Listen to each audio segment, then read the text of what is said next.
The battlefield smoldered under a rust-red sky, the air choked with ash and the metallic tang of plasma fire. Sergeant Daniel Hale adjusted the weight of his rifle against his chest, every step sinking into the churned mud of the alien world. His armor was battered, scorched from weeks of combat, yet his eyes remained sharp, trained for movement in the shadows. The war between humanity and the Kyrati had dragged on so long that the killing felt mechanical. Another day, another ruined city. He told himself he was fighting for Earth, for survival, but lately that conviction rang hollow. Too many friends buried. Too many enemies who looked just as desperate as his own people. A thin cry sliced through the distant crackle of burning wreckage. Hale froze. His instincts sharpened, finger brushing the trigger. The sound was not the guttural snarl of a Kyrati soldier, but high, fragile, trembling. A child's cry. He shifted toward the noise, careful to keep to cover, his boots crunching over shattered stone. As he rounded a broken pillar, his rifle lowered almost involuntarily. There, crouched in the debris, was a small figure, delicate limbs, pale lavender skin smeared with dust, and luminous eyes wide with terror. An alien child. Her clothing hung in tatters, insignia barely recognizable, but Hale understood at once. She was no ordinary civilian. She belonged to the very people his orders called enemies, the race painted as monsters in every briefing. Yet in that moment, she looked like nothing more than a lost girl who had seen too much destruction. She whimpered and pressed herself back against the rubble as he approached. Hale hesitated, his pulse steady but conflicted. He had been taught that hesitation kills, that mercy is weakness, but something inside him resisted the cold doctrine of war. She couldn't have been more than 6 or 7 in human terms, her hands trembling as she tried to hide her face. Hale crouched low, lowering his weapon, and spoke softly, even though he knew she would not understand his words. "It's all right, kid. I'm not going to hurt you." The child blinked, confused, though the tone of his voice must have carried meaning. When he pulled a ration pack from his belt and placed it carefully on the ground, her fear wavered. Hunger won over mistrust. Slowly, she reached forward, snatched the pack, and nibbled with desperate urgency. Hale's throat tightened as he watched. She reminded him of his sister back on Earth, little Emily, who had once clung to him when storms rattled their windows. He remembered promising her he'd come back alive. That promise felt heavier now, not because of himself, but because of the trembling girl before him. A gust of wind carried the sound of distant patrols. Hale scanned the horizon, noting the silhouettes of Kyrati searchers moving methodically through the ruins. They were looking for someone. Perhaps her. If they found him harboring a lost alien child, there would be no mercy. His own commanders would demand to use her as a bargaining chip, or worse. The Kyrati would assume he was a captor. Either way, death circled closer with every passing second. The girl finished the ration and looked up at him, her luminous eyes shimmering with something he recognized instantly: trust. She whispered a single word in her language, soft as a prayer. He couldn't understand it, but the tone struck him with strange weight. She had named him something, perhaps protector, perhaps savior. Whatever it meant, the sound bound them together. Hale exhaled slowly, forcing down the bitter practicality of his training. Logic told him to walk away, to leave her, to her people, and save himself. Logic told him she was the enemy. Yet as he watched her tiny hands clutch the empty wrapper, trembling but alive, logic gave way to something far stronger. Humanity. He removed his cloak and draped it gently around her shoulders. She startled at first, then relaxed, pulling the heavy fabric close as if it were the only shield she had left in the universe. Hale's decision solidified with the weight of inevitability. He would not abandon her. If war demanded he kill, so be it, but war would not dictate that he leave a child to die. The cry of search parties grew louder, echoing through the broken city. Hale slung his rifle, adjusted his armor, and extended a hand toward the girl. She hesitated, studying him, then reached up with trembling fingers and grasped his callous palm. The warmth of her trust pulsed through him like a second heartbeat. They moved together into the shadows, each step drawing them deeper into danger, but also into a bond neither had chosen yet both now carried. Hale knew nothing of who she truly was or what her survival might mean, only that her presence had shifted the ground beneath his feet. For the first time in years, the war no longer felt like lines drawn between human and alien. It felt like a test of what it meant to remain human at all. The ruins swallowed the figures as the sky burned darker. Somewhere beyond the flames, a grieving queen searched for her missing daughter. Somewhere ahead, Hale's choice would unravel everything he thought he knew about enemies and allies. And though the soldier could not see that future yet, he sensed it in the way the child clung to him. The war was not ending tonight, but something greater had begun. The night stretched endless across the shattered landscape, a curtain of smoke and ash blotting out the stars. Daniel Hale pressed forward with deliberate caution, the small alien girl at his side, her fragile steps muffled by the cloak he had wrapped around her. Every ruin they passed whispered danger, every flicker of light suggested a patrol sweeping the city in search of stragglers. He kept his rifle close, senses tuned to the rhythm of pursuit, but his thoughts drifted uneasily to the weight of the child's hand in his own. Her trust was both a comfort and a burden, binding him to a path that could only end in peril. She stumbled once, her legs too weary for the pace he set, and Hale paused long enough to scoop her into his arms. She tensed against him, unsure, then gradually rested her head against the hard edge of his armor. He adjusted his grip, keeping one arm free to raise his weapon if needed. Though she said nothing, the quiet act of leaning into him spoke volumes. She had chosen him as her protector, and that choice demanded everything of him. Through the gutted avenues of stone and metal, Hale navigated toward the outskirts, but the hunt was tightening. The low thrum of alien machinery reverberated through the air, search drones skimming between collapsed towers. He ducked into the hollow of a half-destroyed temple, where strange sigils still glowed faintly on the walls. Setting her down, he motioned for silence, scanning the street outside.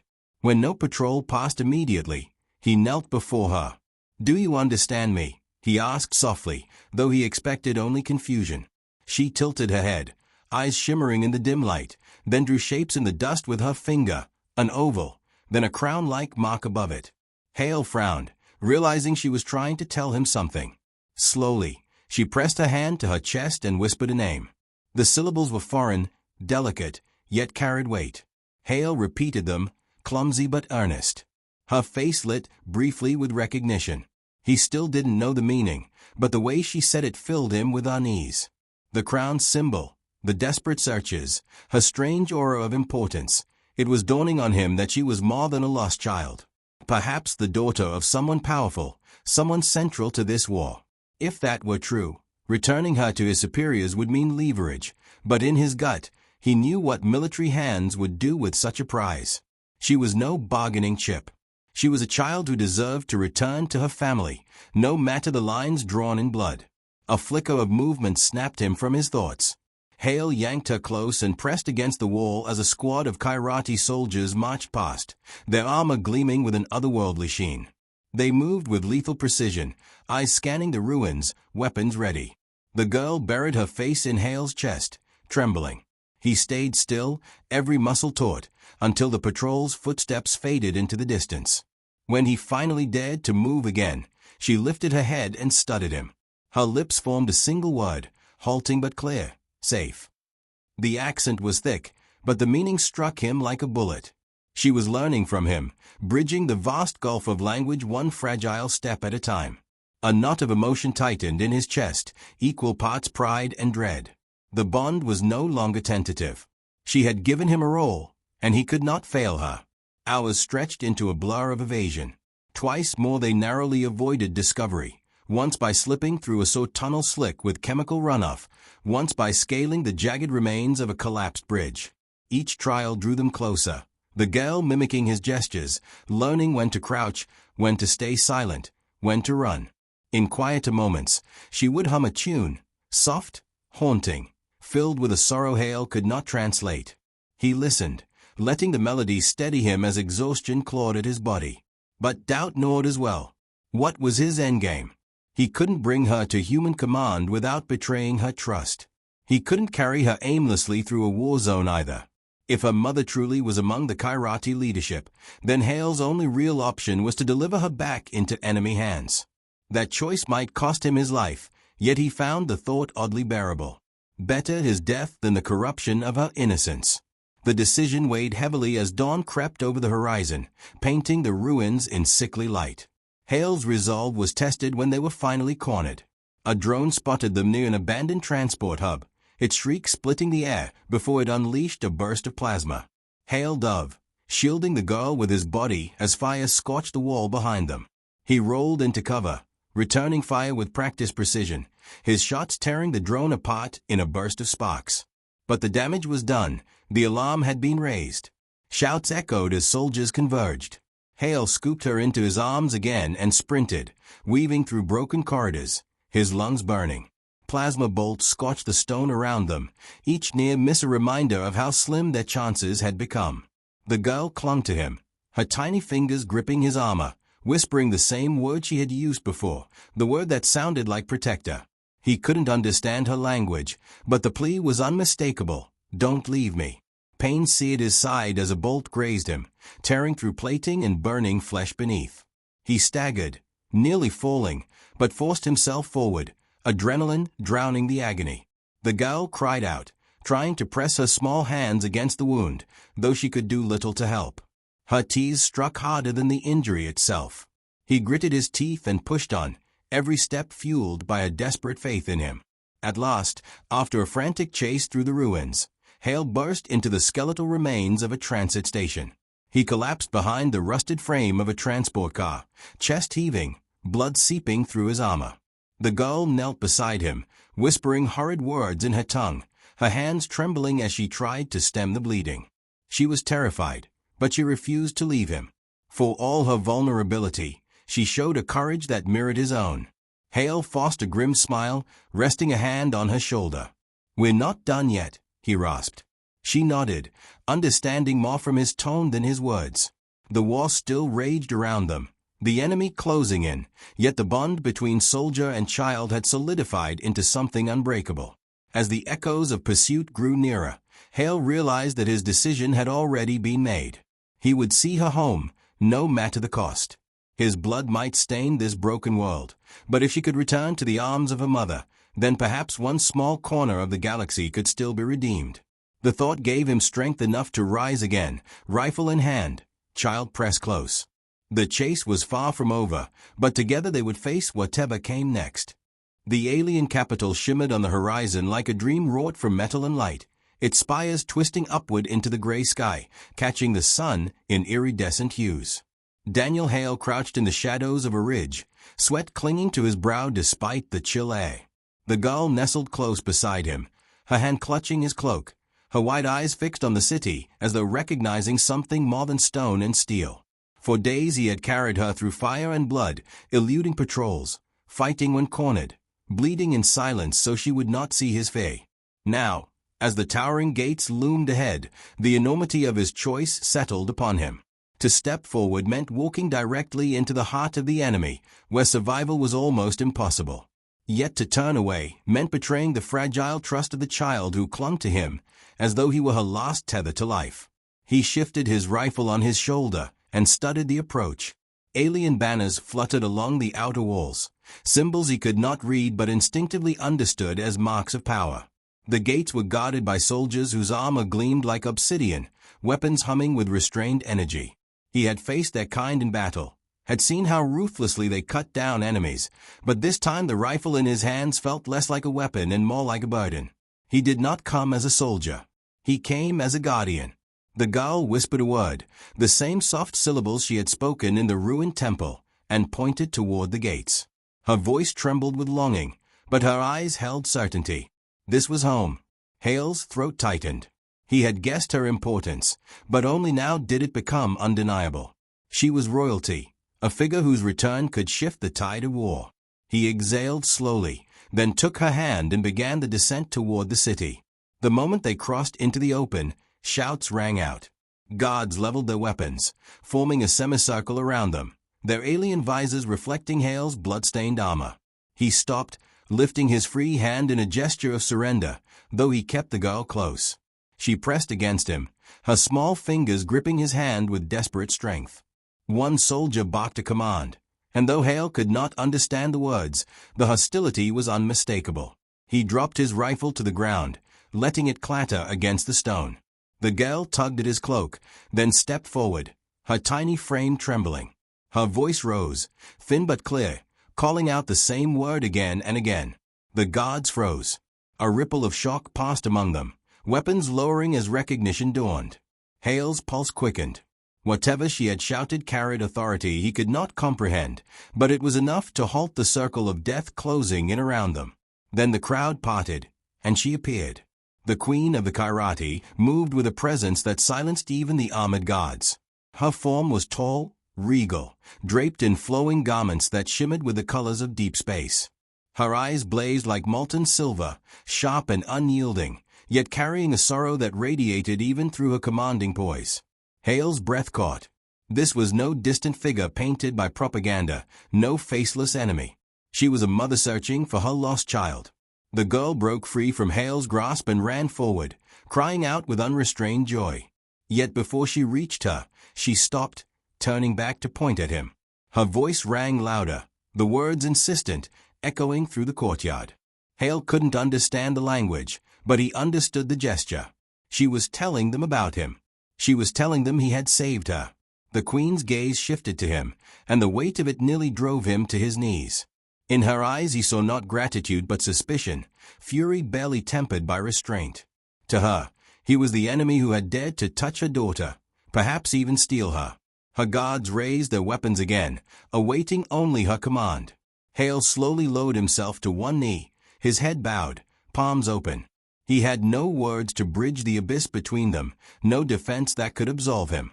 He expected pain, perhaps instant death. Yet he remained still, not for himself but for the girl. If this was where his journey ended, at least she would be safe in her mother's arms. The child cried out again, this time rushing into her mother's embrace. The queen bent down, gathering her close, tears streaking her regal face as she pressed her daughter against her chest. The crowd murmured, stunned by the display of emotion. Hale felt a rush of relief, sharp and overwhelming. The girl was home. That had been his only purpose. But even in that tender moment, the child twisted in her mother's arms and pointed back toward him. Her voice cracked as she shouted, desperate, insistent, "He saved me. Don't hurt him." The words, spoken in halting human tongue, struck like thunder. Gasps rippled through the guards. The queen froze, her silver eyes widening. Silence hung heavy, broken only by the girl's sobs as she clung to her mother. Hale kept his head lowered, his body trembling from exhaustion and blood loss. He waited for the end, for the order that would reduce him to ash. Instead, he heard nothing, only the soft sound of weeping and the stunned hush of soldiers witnessing something beyond their comprehension. The queen lifted her daughter's face, searching her eyes, then turned her gaze back to Hale. For the first time, her fury faltered. In its place flickered something far more dangerous, doubt. The certainty of enmity wavered under the truth spoken by a child.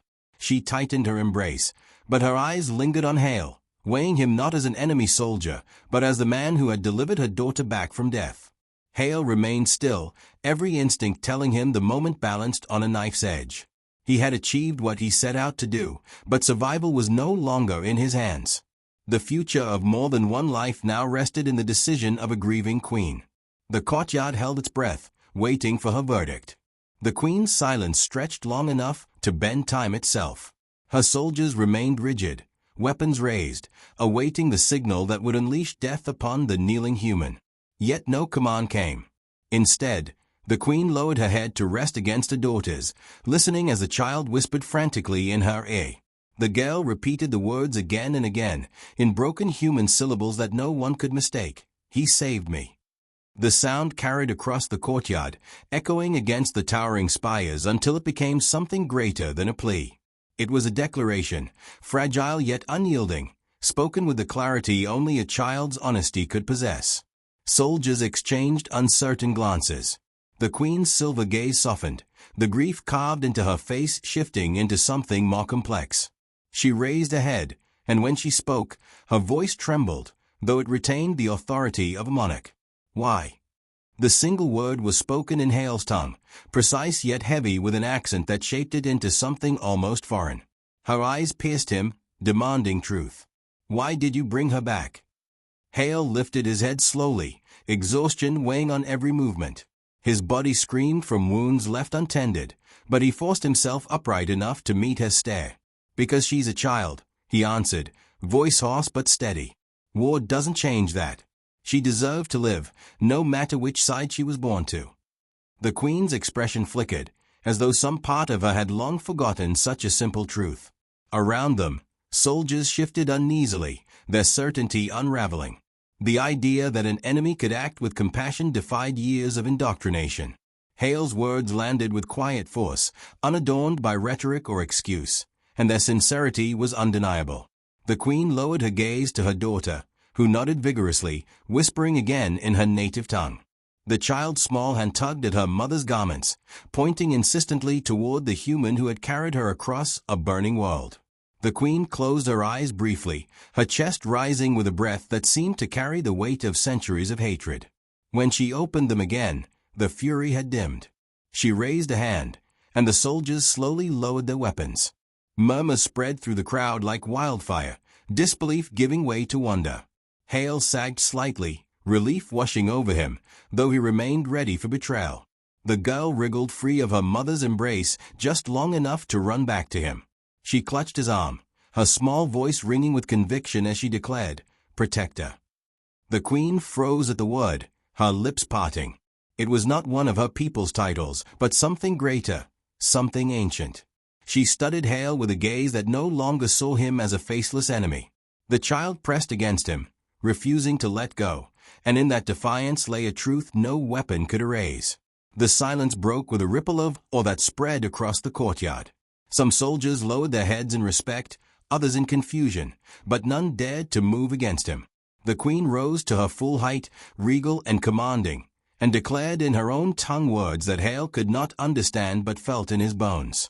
The soldiers responded with a unified cry, weapons lowered fully now, their hostility dissolving into disciplined stillness.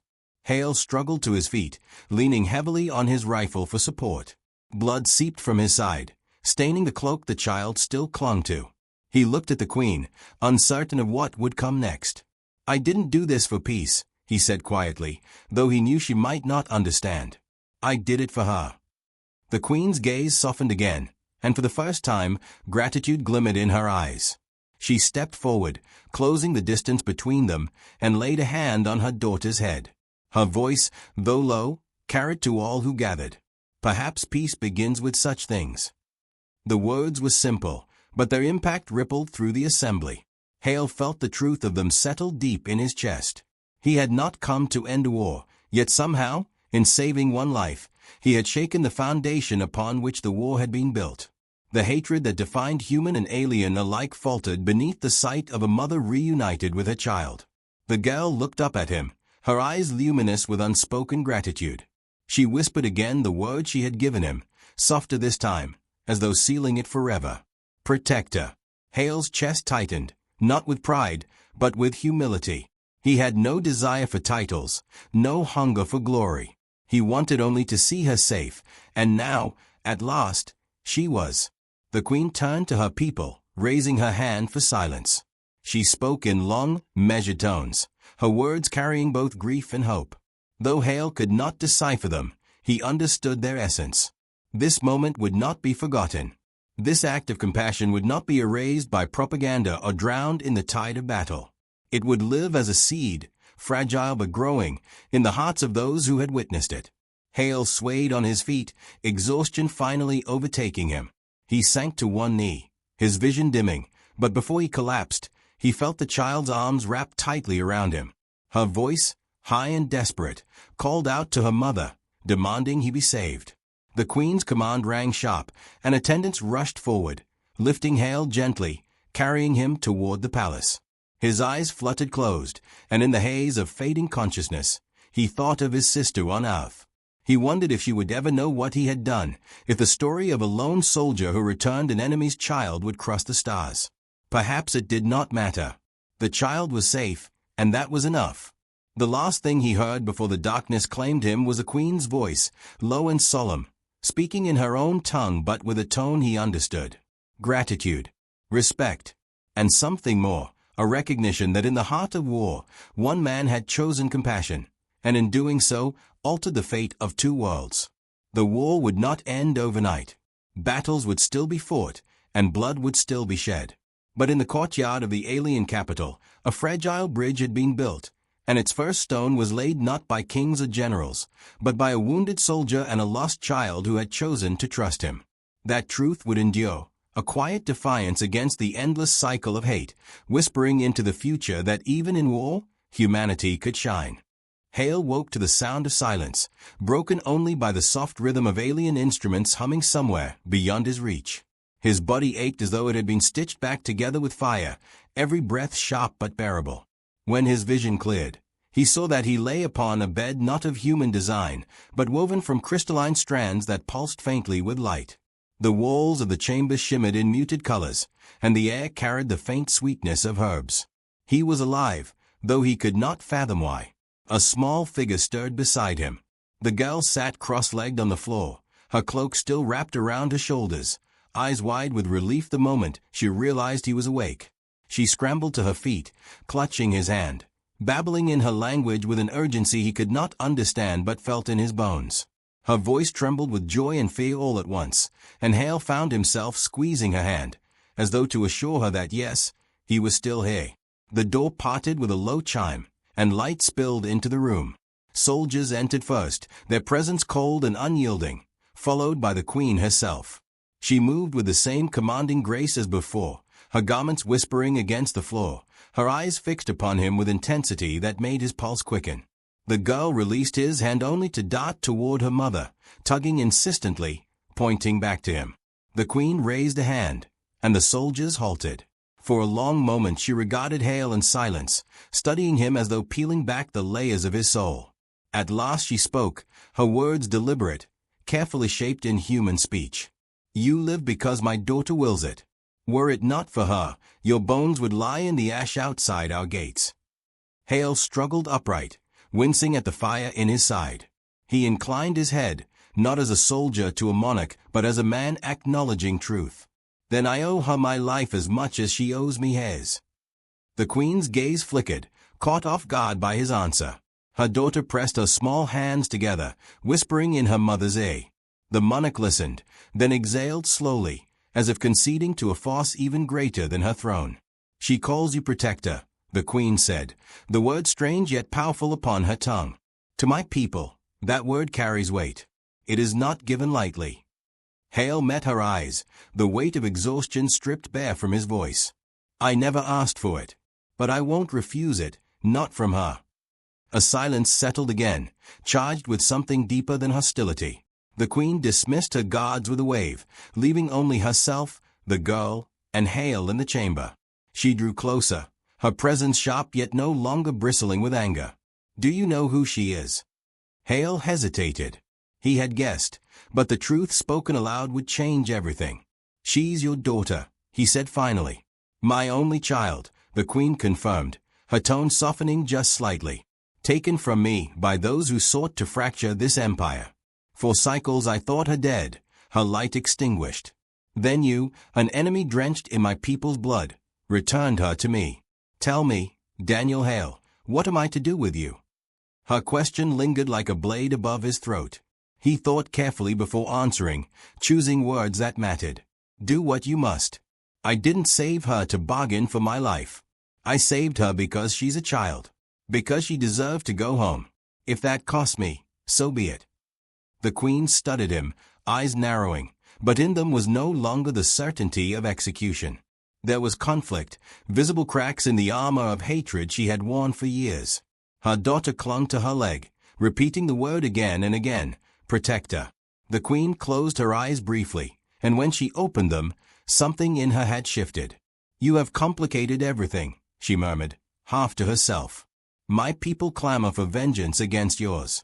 Yet how do I preach eternal enmity when my child stands here alive because of you?" Hale said nothing. There was no argument he could make stronger than the truth already before her. The girl's presence, her unwavering loyalty, was his only defense. The queen turned away, staring out a crystalline window where the city stretched beneath her. "The war will not end because of one act of mercy. My generals will demand your execution. My counsel will call for your body as proof of strength. Yet my daughter's voice carries louder than theirs, and she calls you protector. She glanced back at him, eyes gleaming with restrained fire. You will live, for now. But your presence here is a storm waiting to break. Hale let out a breath he had not realized he was holding. He did not thank her. He knew gratitude would sound hollow. Instead, he simply nodded, acknowledging the fragile reprieve. The girl clambered back to his side, smiling through her exhaustion, and pressed her forehead to his arm. For all the war and politics surrounding them, the bond between them remained unshaken, as pure as the moment she had first trusted him with her life. Hale felt it anchor him, giving purpose to every scar, every sacrifice. The queen watched them in silence, and for the first time, her gaze softened not with suspicion, but with a faint, reluctant respect. She turned to leave, her daughter still clinging to Hale's hand. When the monarch reached the threshold, she spoke without turning. You have planted a seed I cannot ignore. Whether it grows into peace or destruction, time will decide. The chamber door closed behind her, leaving Hale with the girl once more. He leaned back against the crystalline bed, his body aching, his mind spinning with the implications of her words. He had come to return a lost child. Instead, he had struck at the very heart of a wall larger than himself. The girl's quiet breathing steadied him. She whispered something soft in her tongue, curling beside him as though certain he would keep her safe even here. Hale looked down at her, and for the first time in years, he felt something beyond survival or duty. He felt hope, fragile, dangerous, but real. Beyond the palace walls, the war raged on, armies moving, strategies unfolding, vengeance burning hot in the hearts of men and aliens alike. Yet in this single chamber, a soldier and a child rested, bound by trust, watched over by a queen torn between rage and gratitude. The future hung uncertain, balanced on the fragile bridge built by one act of compassion. And Hale knew, as his eyes drifted closed, that whatever storms awaited, he would face them. Not as conqueror, not as survivor, but as protector. Always protector. The days that followed blurred into a fragile rhythm, a tenuous piece held together by the thinnest threads of trust. Hale moved through the alien palace under constant watch, every step shadowed by guards who would have sooner slit his throat than let him breathe free air. Yet, curiously, they never laid hands on him. Their discipline was absolute, their restraint enforced not by loyalty to him, but by the queen's decree. He was alive, a human soldier within the heart of his enemy's empire, because a child's voice carried more weight than 1,000 blades. The girl stayed close, refusing to let distance grow between them. She followed him through crystalline halls, tugged at his arm to guide him when he faltered, and laughed with a freedom that seemed to unravel the knots binding Hale's chest. To her, he was no invader, no relic of war. He was protector, a word spoken with reverence that began to ripple outward, carried in whispers among the palace staff. Hale heard it in the cadence of conversations that stopped abruptly when he entered, in the sidelong glances of alien attendants who once looked at him only with disdain. The word spread like wildfire, protector. The queen did not ignore it. Each day she summoned him, sometimes under the pretense of questioning, other times only to study him as one might an artifact. Hale sensed her conflict, sharp as a blade's edge. She wanted to hate him, needed to hate him for all he represented, yet her daughter's joy every time she clung to him chipped away at that certainty. He saw the questions in the queen's eyes, though she never voiced them fully. Could an enemy be anything but an enemy? Could mercy survive where vengeance had been cultivated for generations? One evening, as the twin moons bled silver across the city, the queen dismissed her court early and kept only Hale and her daughter in the grand hall. The chamber shimmered with an otherworldly glow, the walls alive with threads of light pulsing like veins. The child dozed against Hale's shoulder, her trust unbroken even in her sleep. The queen watched them in silence before finally speaking, her voice low and resonant. My generals demand your death. They see your presence here as weakness, a stain on my throne. Yet my daughter smiles again, and that smile carries more power than their threats. She rose from her throne, each step echoing in the vastness of the hall. Tell me, human, what would you have me do? Hale shifted, careful not to disturb the girl's rest. His answer came, without hesitation. I would have you choose what keeps her safe. Whatever path spares her from losing this peace she's found. The queen's eyes narrowed. And if that peace requires my people to abandon vengeance, to sheath their blades while yours remain drawn, then it's not peace at all, Hale replied, his tone firm but even. It's surrender. Real peace comes when both sides find reason to lay down their weapons, not just one. I don't know if that's possible, but I know she believes it is. And maybe that belief is enough to start. The queen regarded him for a long time, her expression unreadable. Finally, she turned away, her silhouette etched against the glowing architecture. You speak as though you are not a soldier, yet everything about you screams war. I was a soldier, Hale admitted softly, but somewhere along the way, that stopped being enough. I don't want to be remembered for the blood I spilled. If she remembers me only as protector, that's more than I ever thought I'd deserve. The queen's hands tightened at her sides. You are dangerous, Daniel Hale. Not because of your strength, but because you plant doubt where certainty should reign. She faced him again, and though her words were sharp, her eyes betrayed a flicker of reluctant understanding. My daughter has chosen you. That choice ties your fate to mine, whether I wish it or not. If you betray her trust, not even your gods will shield you from my wrath. Hale inclined his head. I wouldn't ask them to. The hall fell silent again, broken only by the steady pulse of light in the walls. The queen dismissed him with a wave, yet her gaze lingered as he carried the child from the chamber. He could feel her watching, torn between fury and something perilously close to hope. That night, Hale lay awake on the crystalline bed, the girl curled peacefully beside him. He thought of Earth, of comrades long buried, of battles fought on ruined soil. He thought of the queen's words, the dangerous possibility that one act of compassion could fracture the endless cycle of war. For the first time, he allowed himself to imagine a future where he was not defined by conflict. A fragile vision, perhaps, but one worth bleeding for. Outside, the city stirred restlessly. Beyond the palace walls, armies still clashed, fire still burned, and hatred still simmered in countless hearts. The storm had not passed, it loomed heavier than ever. Yet within the chamber's glow, a soldier and a child dreamed, guarded by a queen who could no longer deny the weight of what had been returned to her. And though Hale knew dawn would bring more battles, political or otherwise, he closed his eyes with a quiet resolve. Whatever path lay ahead, he would walk it not as conqueror, not as pawn, but as protector. Always protector.